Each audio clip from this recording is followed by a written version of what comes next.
Would you do the world a favor and be you? Because everybody else is already taken. Do the world a favor and be you. The world needs you, or God wouldn't have made you. If God wanted me to be somebody else, I wouldn't be here. I would be them.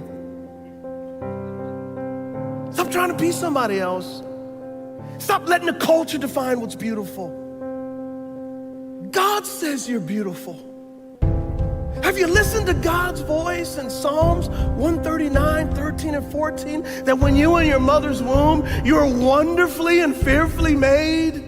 Have you looked in the mirror and said, I'm wonderfully and fearfully made because God says? Or have you looked at TV images? Have you looked at magazine covers and said, oh, I'm ugly because I don't look like them? And God is going, precious child, you are beautiful to me. Too many people go around feeling wrong on the inside. They don't really like who they are. They focus on their faults, weaknesses. They're constantly critical toward themselves. That recording of everything they've done wrong is always playing in their mind. You're impatient. You blew your diet yesterday. You lost your temper.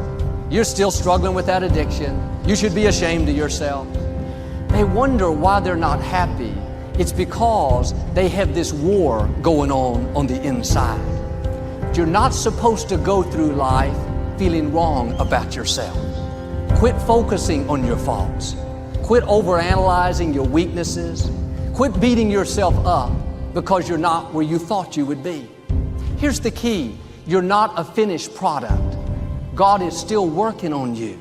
The scripture says God changes us from glory to glory. You have to learn to enjoy the glory that you're in right now. You may have some weaknesses. We all do. There may be some areas where you know you need to improve, but being down on yourself is not going to help you do better.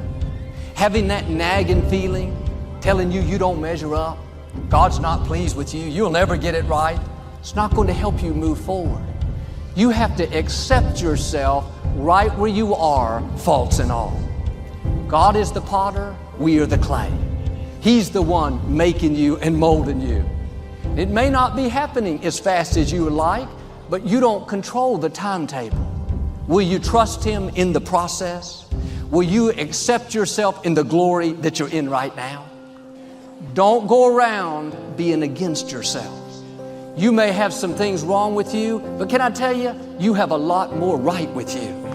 You may have a long way to go, but if you look back, you'll see how far you've already come. Keep your flaws in perspective. Every person has something they're dealing with. When you are for yourself, you are in agreement with God. And some people have never once said, I like myself. I like my gifts. I like my personality. I like my looks. I'm happy with who God made me to be. If you don't like yourself in a healthy way, other people are not going to like you. You project what you believe on the inside. If you feel wrong about yourself, you project inferiority, unfriendliness, discontentment. I'm asking you to feel good about who you are. You may not be where you want to be, but you're on the way. God is changing you from glory to glory. Start enjoying the glory that you're in right now. You may have some weaknesses. We all do.